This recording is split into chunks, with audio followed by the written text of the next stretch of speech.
I've been doing a lot of videos on milk lately, but this is our life now. So today I want to try and do a mozzarella cheese, but I'm going to take the cream off of the milk first.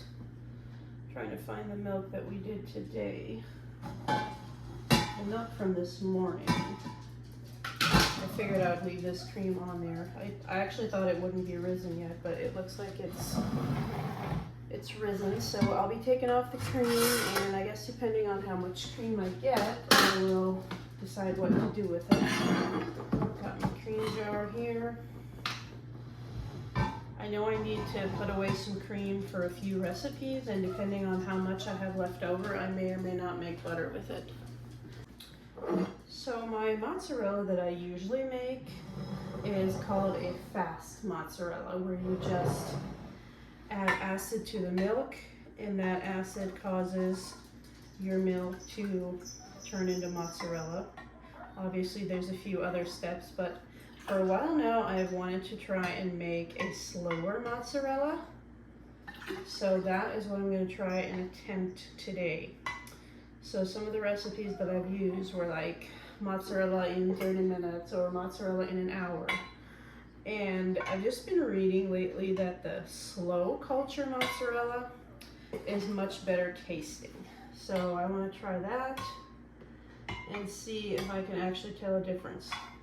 But I also read that the creamier your milk is, that will also give your mozzarella a good taste. So I'm not completely taking the cream off.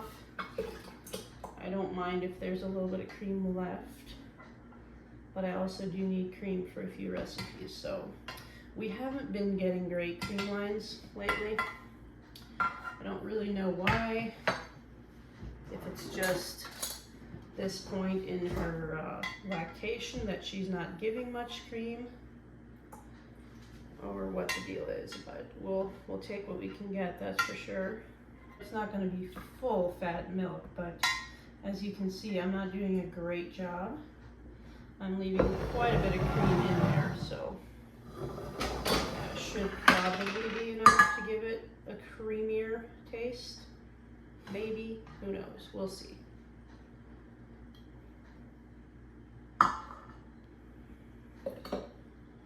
So this milk might still be a little bit warm from this morning. It's already been 4 or 5 hours, but ideally you want your milk to be chilled about 12 hours before you drink it. But for this mozzarella, so milk comes out of the cow at the exact perfect temperature to make most cheeses. Comes out at about 90 degrees.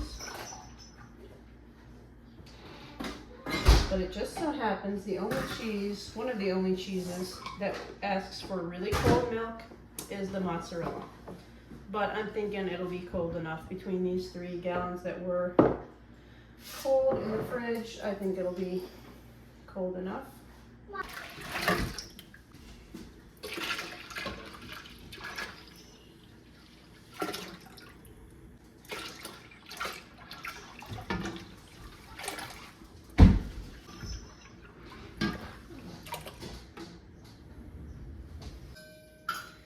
So I want my milk to be between 55 and 65 degrees.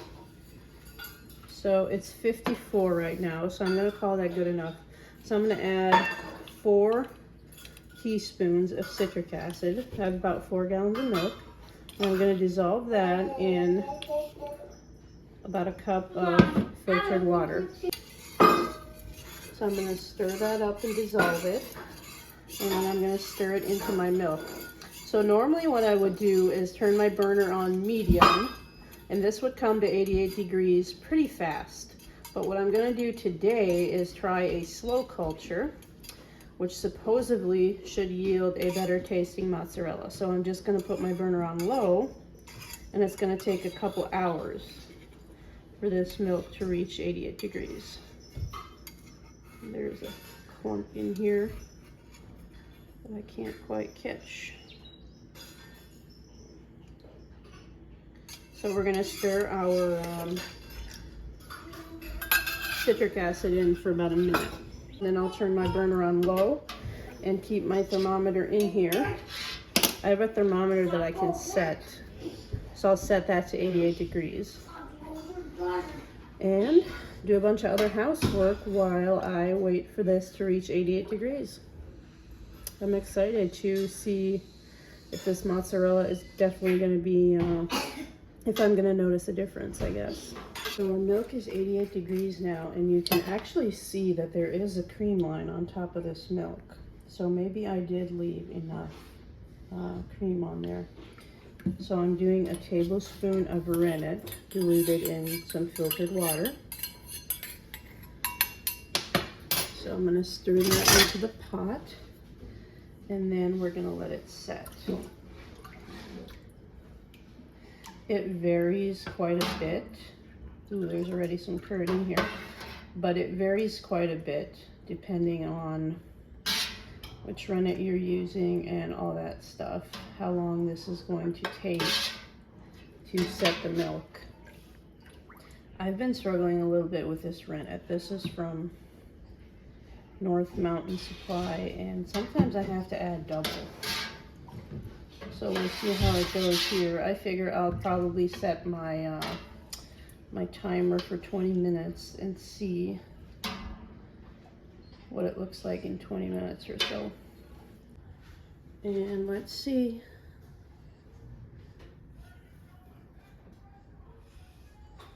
Looks good. All right, we'll cut the curds. So when we cut the curds, try your best to cut them all to the same size so that they all release their whey at the same time. Trying to cut about 1/2 inch squares.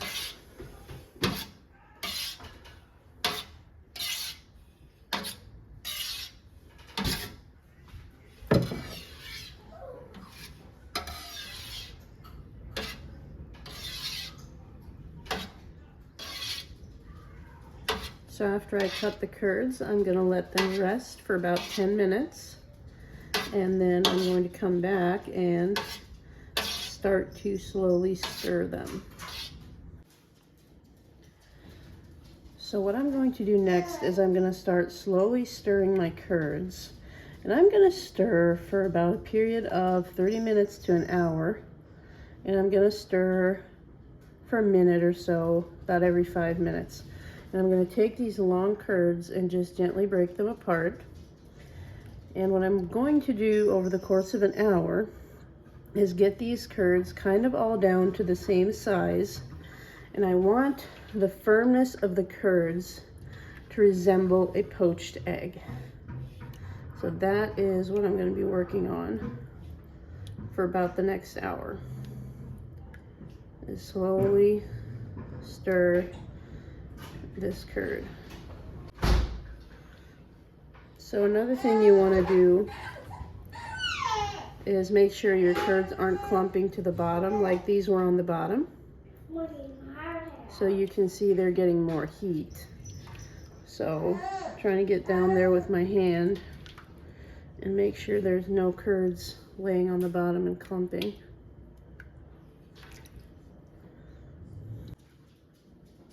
So it's been an hour,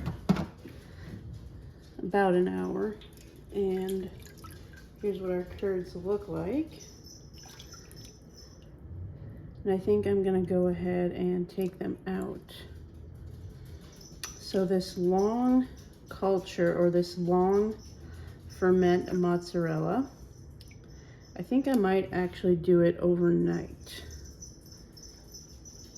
So basically you take the curds out, let them drain for an hour and form some sort of a cheese, and then we'll leave the whey instead of tossing the whey, which I don't toss the whey anyway because I have so many uses for it around the farm.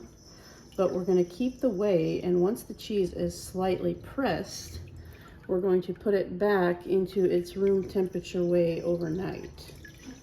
And then tomorrow morning, we're going to continue with this mozzarella. Now this is the first time I'm trying this long culture mozzarella, so it's going to be very interesting to see how that turns out. You want to be especially gentle with the mozzarella curd since it is a soft cheese. And I can see some of it is starting to get a little bit rubbery, so I know I need to get it out of the pot.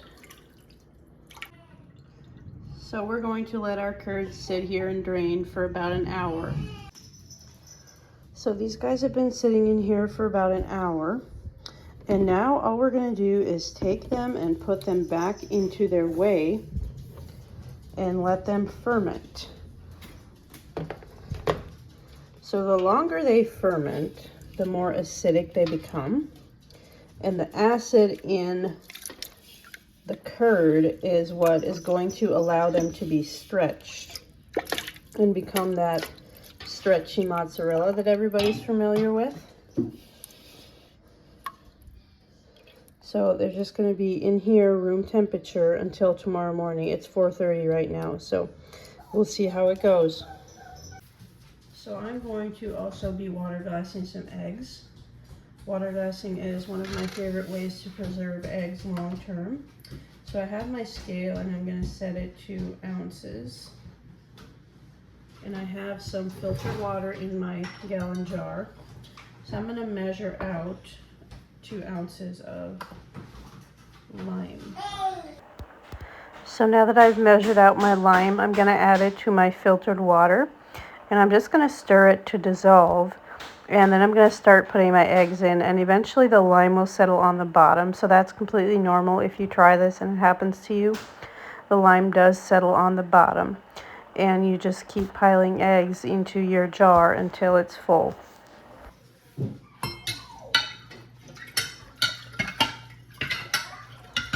So the eggs that we're going to use are fresh eggs from the last 2 days. And you want your eggs that you're preserving in lime to be unwashed because there's a bloom on the egg, and that bloom is what helps to preserve the egg. The lime will help seal that egg and keep it preserved for up to a year. So my eggs from the last 2 days, I will show you what's going to work and what's not. So this egg is clean. There's absolutely nothing on this egg. This egg is not clean. So this one is not going to work, and this one will work. So I'm going to go through them and pick out the clean eggs to put in my lime water. And this lime jar, I actually just put it under a counter and just keep adding eggs to it until it's full. It usually takes me maybe 2 weeks or so to fill a jar. And once it's full, I just put a lid on it and put it downstairs in my canning pantry.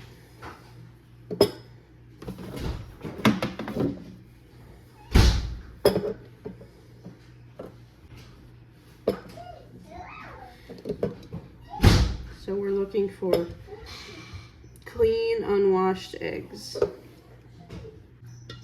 You want to try to get them in there as gently as possible. I've never had one crack or go bad yet, but I have seen where it's happened to people. So just want to very carefully lay them in that lime, and the lime has settled to the bottom. So I'm going to look for some more eggs. This one looks okay.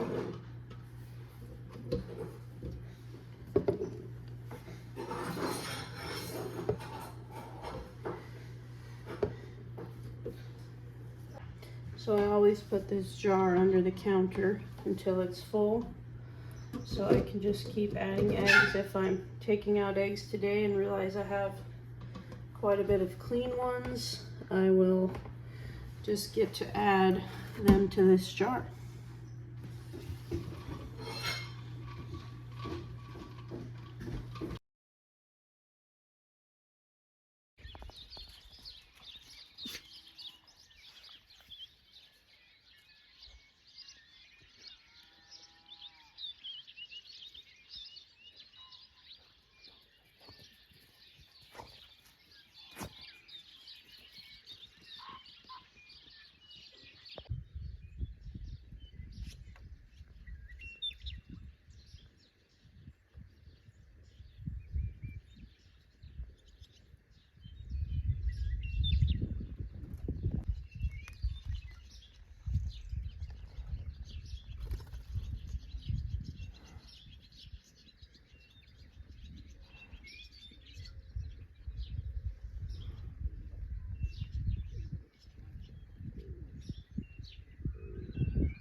So here we are the next morning, and what I'm going to do is I'm going to take a little piece of this and do a little test in my hot water. So my water is about 150 degrees, and if this curd starts spinning in this water, that means it is ready to make cheese with. So what we're going to do is we're going to put it in this water, and I'm going to prepare a whey brine. I'm just going to take a couple cups of this whey and put salt in it. And that's where we're going to put our mozzarella in once it's stretched. So I think this is what the spinning is, when it spins fine fibers of cheese. And what that is the protein in the milk is uncoiling and releasing itself into these strings of cheese. It's quite amazing. So it looks like it's almost what, 15-hour ferment is working. I'm excited. If this works, this is definitely how I'll be making my mozzarella from here on out.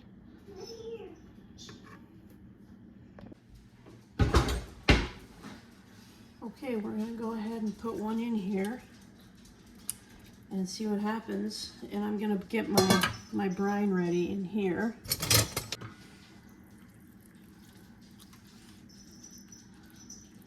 So I can work this as it softens and starts to stretch.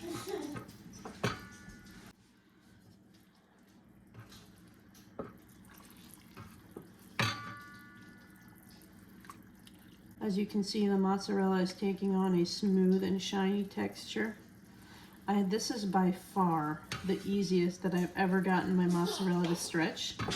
Even when I'm doing it the quick way, like in under an hour, it does not stretch this fast. So that tells me the acid in that long ferment has really helped the proteins release themselves, and stretching this is probably going to be a dream.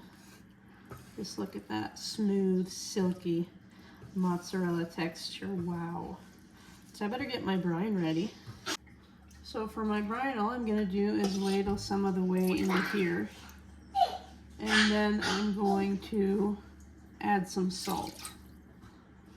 And that's going to be my brine. This mozzarella can be kept in the brine in the refrigerator for about a week when you're doing the long ferment.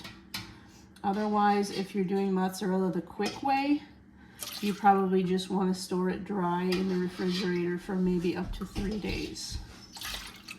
So that's another reason why I wanted to do it this way, is because it lasts a little bit longer. Now, I may end up shredding this and putting it in the freezer anyway, but just in case I do want to keep some out in the fridge, it's going to keep a little bit longer than the fast mozzarella.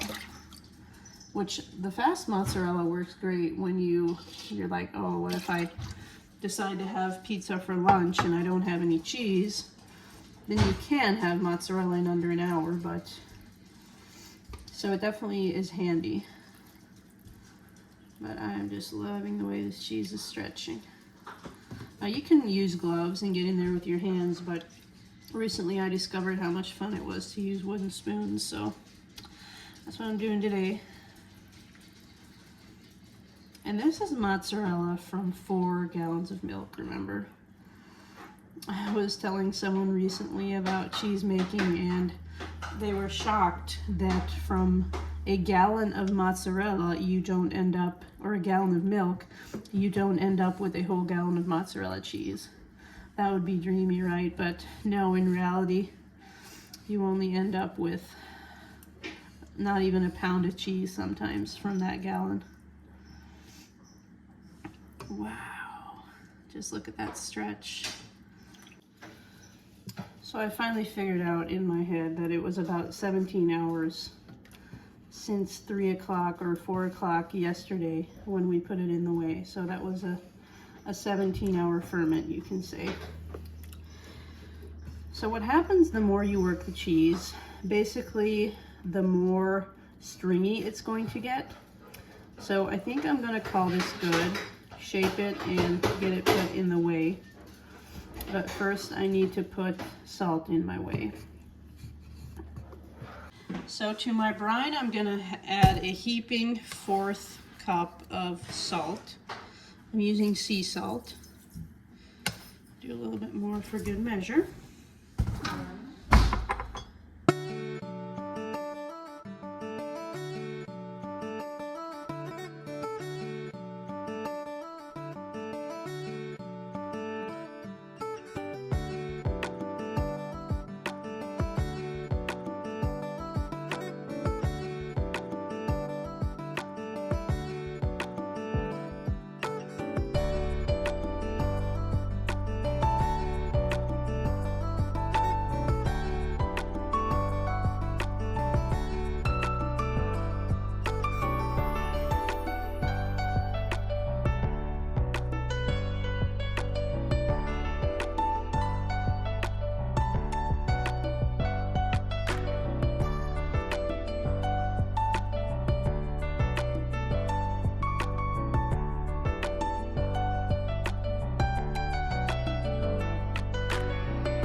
Alright guys, I cannot wait to cut into this mozzarella and see what I think of it.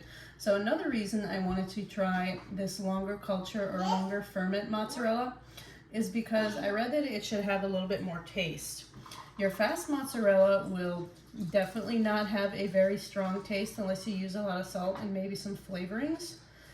But this long ferment mozzarella is supposed to have definitely a better taste. Sometimes the taste of fast mozzarella to me is even just a milky, just almost a bland milky taste. So let's see how this compares. Tasted a little bit as I was making it, and it definitely tastes different. It is so good. You want to try some? So let's see how this string cheese turned out. I just can't figure out where I started it and where I ended it. Pretty cool, guys. That is really neat.